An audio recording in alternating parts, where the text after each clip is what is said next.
Hi, everybody. Welcome to English Digest. I'm Tom. I'm Stephanie. And it's our unit on life today. We're talking about weddings. Some of you may have gotten married already. Some of you are planning to get married. And maybe some of you are saying, nope, I'm never going to get married. I'm going to be single my entire life. Who wants to be married? But marriage still is quite popular, and people do it all the time. And if you have a wedding, at least a traditional Western wedding, you're going to have a best man and the bride and the groom and the matron of honor, but you're also going to have your maid of honor. Maid of honor. What did I say? Well, they're matrons of honor if the girl is married, but they're maid of honors if they're still single. Okay, well, that's for you guys to figure out. I wouldn't know anything about that. For the girls. That's for the girls. Okay, but in any case, you might be invited to somebody's wedding if you're going to be a bridesmaid or a groomsman. Okay, so this happens sometimes. I think I didn't have them at my wedding, but I think the bride gets about 3 or 4 of them or something. Oh, no, it depends. She could have 10 or 12. Oh, that many, huh? Oh, yeah. It just depends on her. You know, if she has really close friends and she wants them all to stand there. But we have a big family, so we have at least 6. Yeah. Okay, fair enough. And, of course, the groomsmen, I guess the groom can have as many as he wants too, right? It has to match with the bridesmaids, so they each have an equal number. Okay, so you've got to have an equal number of bridesmaids and groomsmen, but you might be thinking, what the heck are those people for? Why do they need to be there? Yeah. Where did this tradition come from? Those are questions that we are going to try to answer in today's lesson. So let's get to it. Let's read the entire contents of our lesson right now.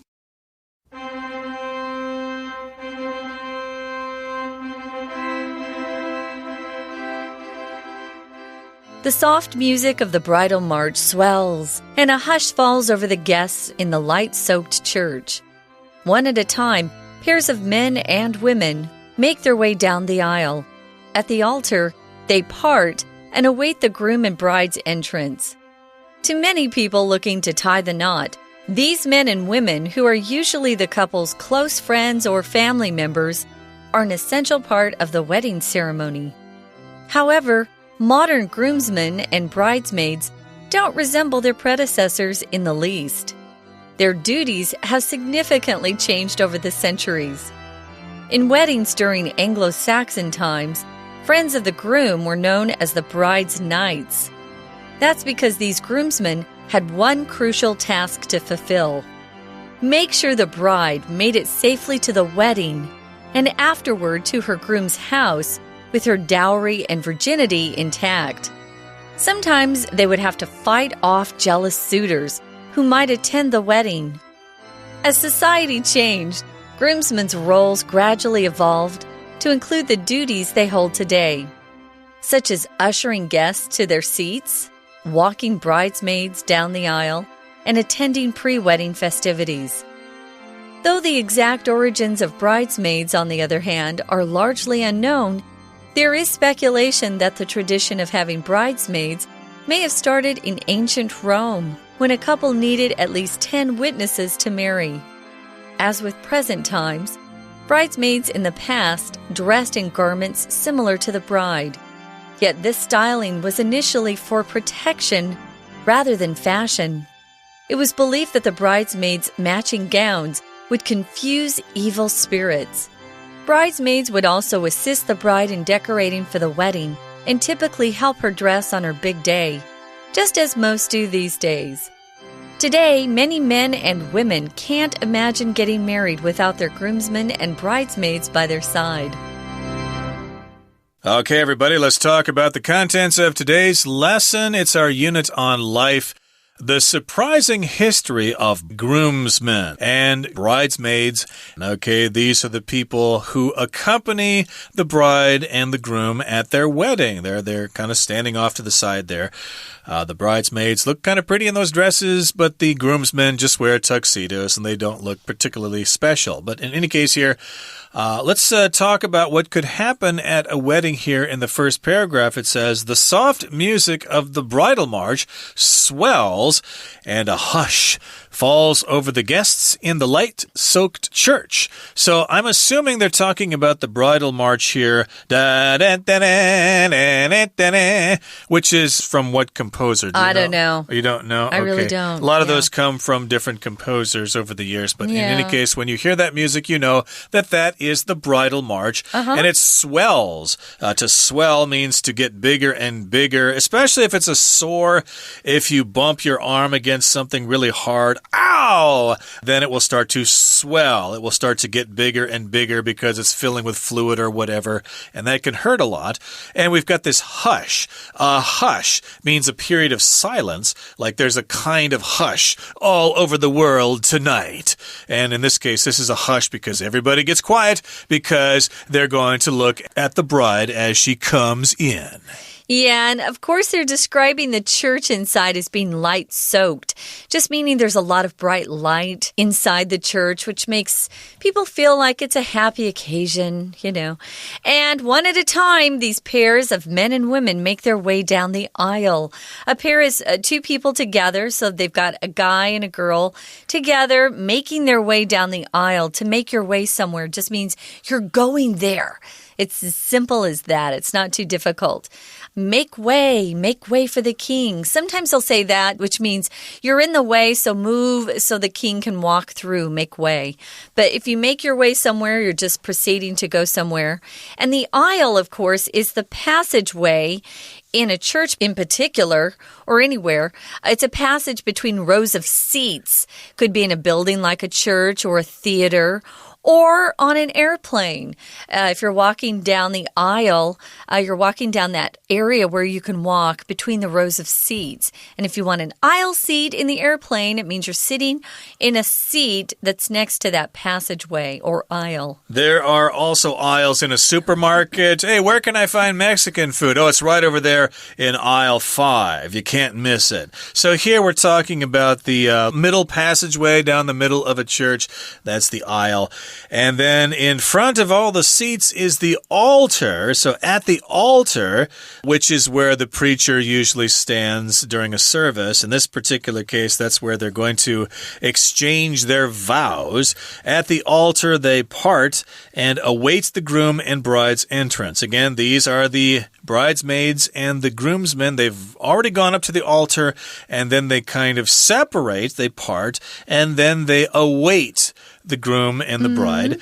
They just stand there waiting, and they just try to look as good as possible until the bride and the groom arrive at the altar for the service. So await can be substituted with wait for. So notice that when you use the verb await, you do not use a preposition.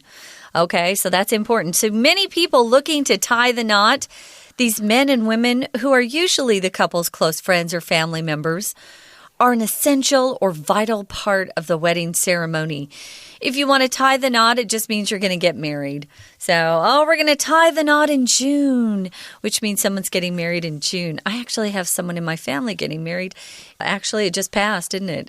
It's July already. Yeah, you missed it, I guess. I missed it. They knew I couldn't go home. It's too expensive. Your couple's close friends. So you would choose the people that maybe you grew up with, that you're best friends with, or family members. Sometimes you need to choose your family members or they'll get mad at you. I don't want to be a bridesmaid anymore. It's a hassle. First of all, you have to pay for your own dress, which is no fun. No. Yeah. And you have to stand there for hours, it seems like, greeting people as they go through the line. We call the line where the bride and groom stand up to greet people after the ceremony. That's the line. So a ceremony is anytime you have a special occasion where sometimes you have special rituals that are taking place, like a wedding ceremony. There are usually a series of specific acts that are performed in a traditional way. It can either be a formal religious occasion or maybe it's a public occasion where you're celebrating something like an anniversary. But here we're talking about the wedding ceremony where two people are married. That's exactly right. Now, here in the next sentence, it says, however, modern groomsmen and bridesmaids don't resemble their predecessors in the least. which means here that modern groomsmen and modern bridesmaids don't look at all like they did in the past. They don't resemble their predecessors at all. In the least here just means at all. So again, we're talking about modern groomsmen and bridesmaids. They're not at all similar to groomsmen and bridesmaids in the past. They're quite different. The predecessors, of course, are the people before you. Yeah, that's true. We often use the word predecessor to talk about someone who filled a particular job or calling before we did. I don't really know who my predecessor was here at 空中美语. I really don't know. We've been here for so long. Although I know my predecessor was a guy named Bill. Bill, right? yeah, I worked with Bill before you. We could say that Tsai Ing-wen's predecessor was Ma Ying-jeou. So we can use it like that too. Someone who came before you. And here we're talking about people who actually served as groomsmen and bridesmaids long ago. And we're going to find out their duties and what they were requested or required to do a long time ago is so different from today. Oh my goodness. And it's very interesting to learn about the history behind this tradition of having bridesmaids and groomsmen. We should probably, Tom, stop here, give a little bit of time over to our Chinese teacher, and then come back and dive into the history behind these two groups of people. Right now, though, we're going to listen very carefully to our Chinese teacher. Hello everyone, my name is Tina. 我们来看一下今天的第一个空格。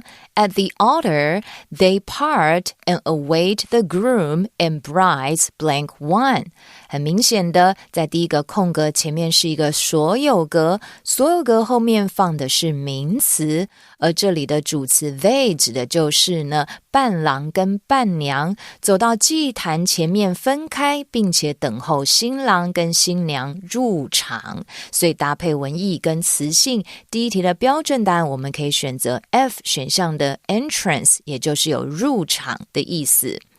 而后面呢，句子里面提到的 these men and women 指的呢就是伴郎跟伴娘，然后我们直接跳到第二个空格，前面有个 be 动词 are a and blank to part of the wedding ceremony。伴郎跟伴娘是这整个婚礼的一个怎么样的部分呢？这里需要一个形容词来修饰后面的名词，我们可以选择 A 选项的 essential， 就有重要的、不可或缺的一部分，来搭配文意。今天的伴郎伴娘就是我们很重要的一个部分。However, modern groomsmen and bridesmaids don't blank three their predecessors in the least. 在这里谈到现今的伴郎跟伴娘跟以前的伴郎跟伴娘其实是不太相像的。第三个空格放在助动词的后面，需要一个原形动词，我们可以选择 I 选项 resemble， 就有相像、相似的意思，来搭配后面的文句说其实这几个世纪以来他们的改变已经很多了。 We're going to take a quick break. We'll be right back.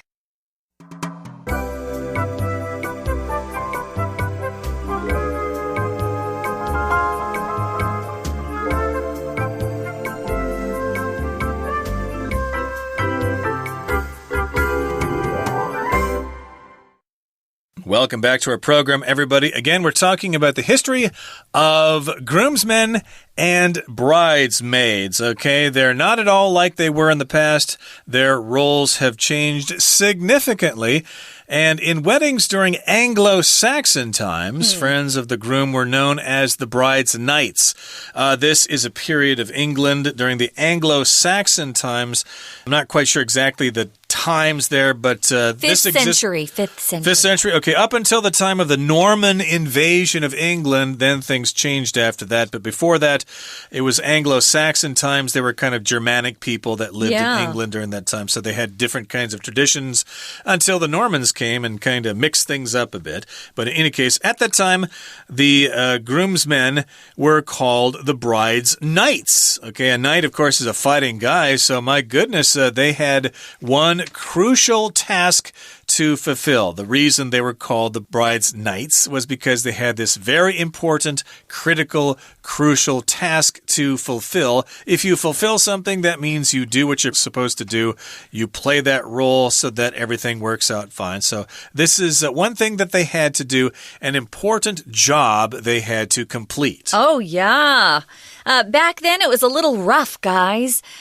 People didn't always obey the law, and you had to fight to live sometimes. It was a little wild back then.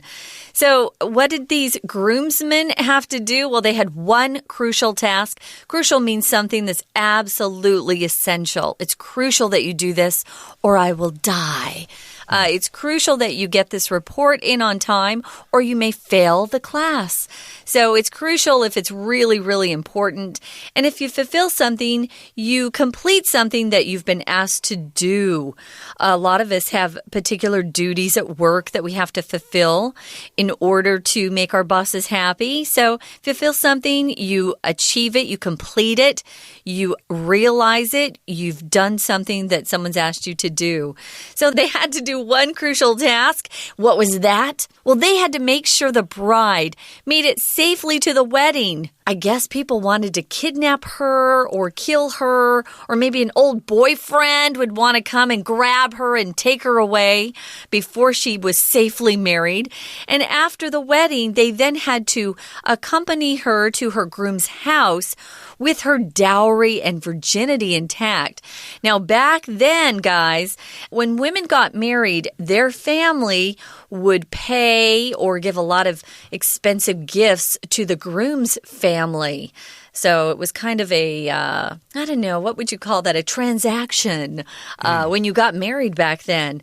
So that's a dowry, and it only applies to females who get married. They have to give something to the groom's family. It could be money. It could be cows. It could be anything that was considered valuable back then. Now, virginity, with her virginity intact, virginity refers to you never having had sex before. And if something's intact, it's the way it was originally. It hasn't been changed. So it hasn't been damaged or hurt in any way. When I travel and I have something valuable that's maybe made of glass, I wrap it carefully so that when I arrive in my new destination, it's intact. It hasn't broken. So they wanted to make sure that some of her old boyfriends didn't grab her, have sex with her, and then she was spoiled for her husband. Or they tried to steal her dowry, bringing property or money for the groom's family. Oh, yeah. Which sounds kind of strange. I can't imagine women offering anything for grooms these days, but sometimes they would have to fight off jealous suitors who might attend the wedding. A suitor, of course, is somebody who's chasing after a woman.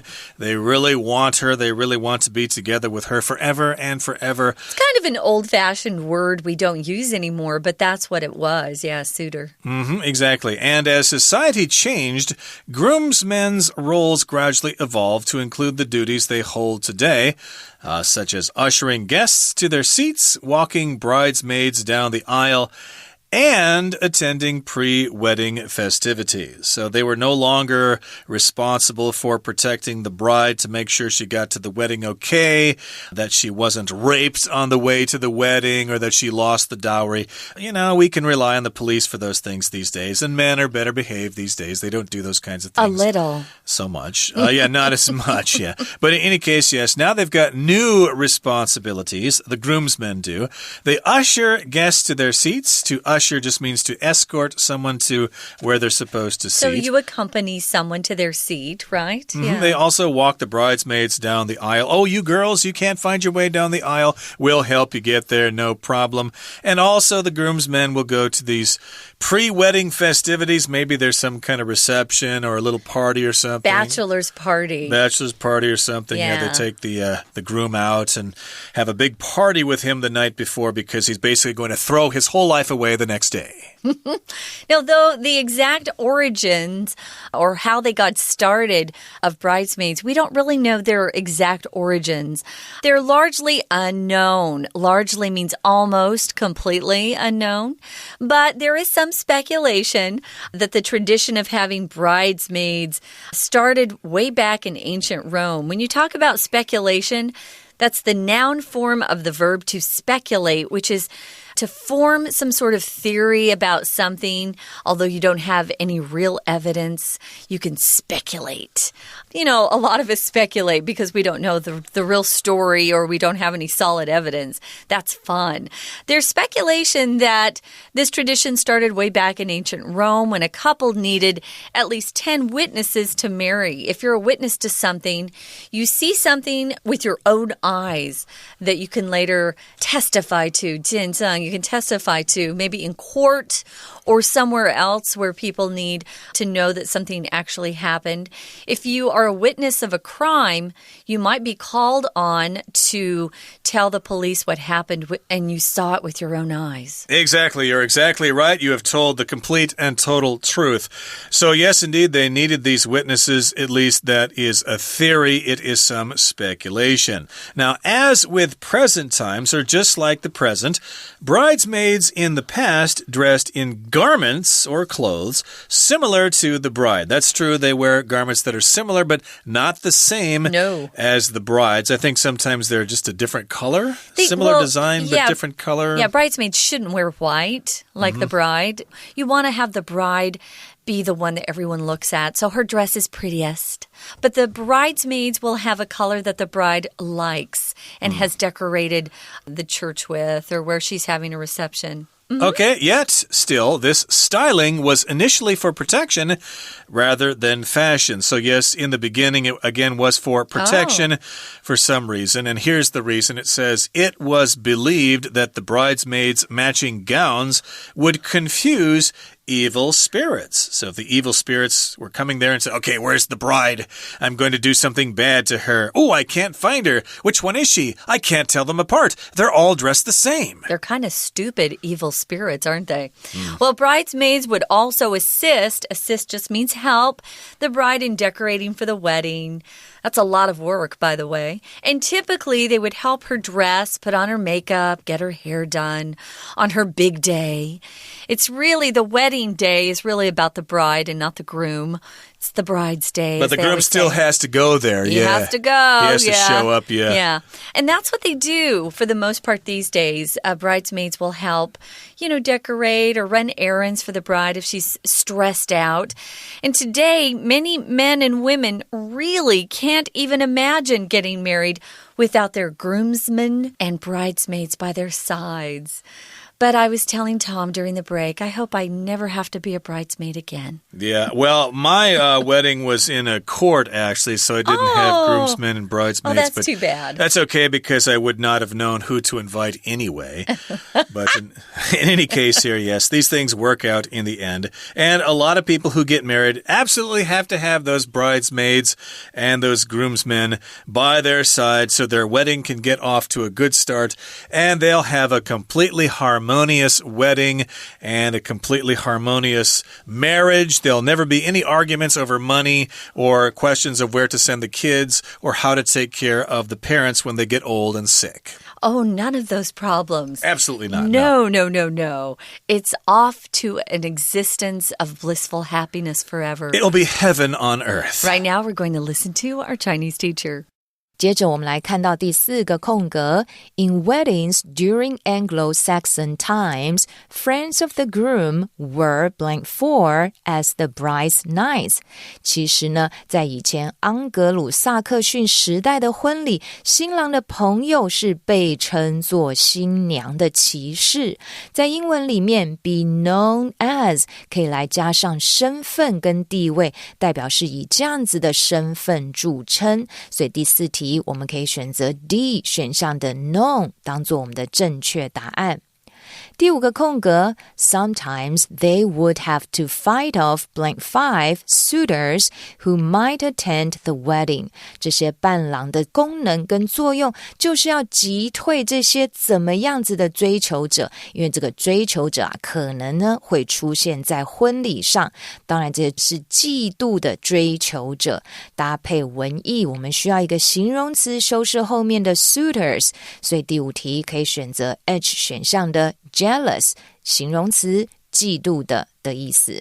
第6个空格 As society changed, groomsmen's roles gradually blank six to include the duties they hold today.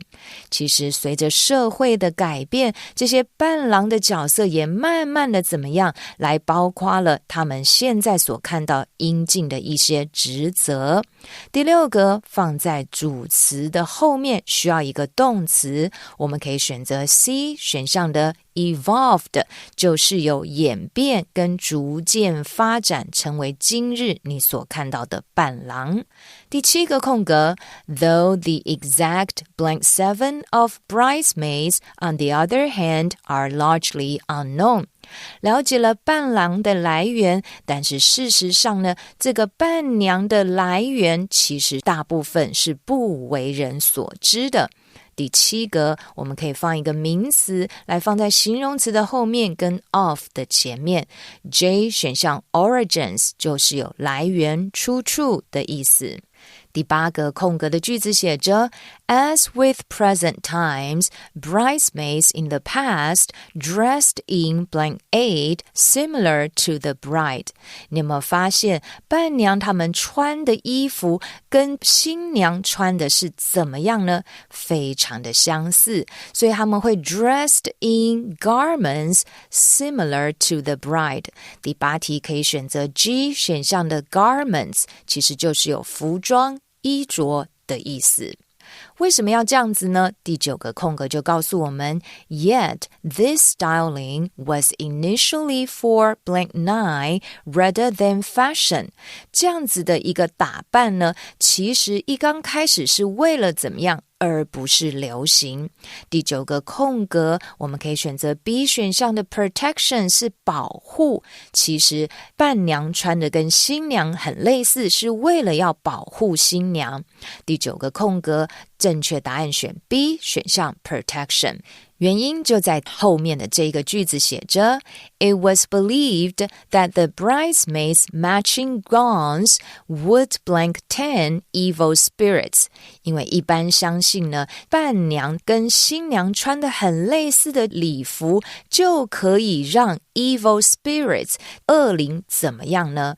我们在 would 助动词后面可以放一个原形动词，我们选择一选项 confuse 有使困惑，这样一来恶灵就分不清楚谁是新娘，那么就可以保护新娘咯。 OK， 以上就是今天的讲解，谢谢收听。That's it for today. Thank you for joining us, everybody. And if you are having a July wedding, it's awfully hot for a wedding, but if you are having one, we wish you the most happiness you can achieve in your marriage. From all of us here at English Digest, I'm Tom. I'm Stephanie. Goodbye. Bye.